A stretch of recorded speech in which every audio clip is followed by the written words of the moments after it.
Hello, I'm Dr. Parks, and today we're answering a question from Kim. Kim writes that she often eats vegan and gluten-free desserts, and she wants to know if that's okay. Kim, I have an answer for you, and I'll be right back.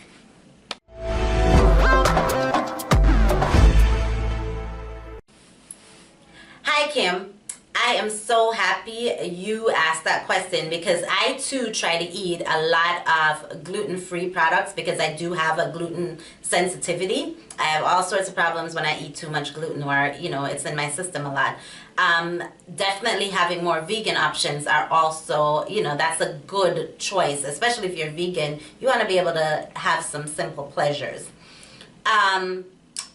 You, however, have to be careful with the idea of something being gluten-free or something being vegan and equating that to something being healthy. It's not the same. It's not synonymous. Just because something is vegan and gluten-free doesn't mean that you should overindulge in it, and it definitely doesn't mean that it's good or healthy for you.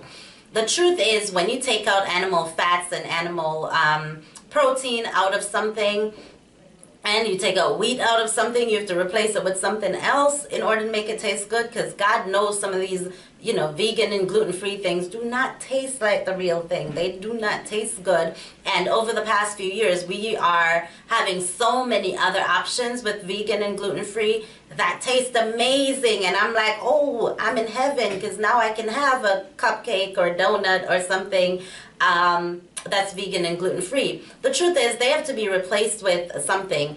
And what I found in a lot of these desserts is that they are replaced with the ultimate drug, and it's sugar. So these products usually have considerably higher amounts of sugar just to compensate that for the fact that you're now making desserts with things that we're not traditionally used to having desserts with, and they're alternative. So I am, if you're gonna have dessert, have a dessert, and I'm definitely a fan of trying to find something that's not gonna be inflammatory, so something that's definitely dairy-free. Dairy is one of my things I try to avoid as well. Something that's gluten-free, and if it's vegan, that's a bonus. But I do not think that you should eat a lot of these things. Like, think about it, like a gluten-free, dairy-free donut, it's still a donut, and it's still filled with sugar. So as an occasional treat, definitely you can do something like that, but do not be deceived thinking that you can eat as much as you want, because again, it's not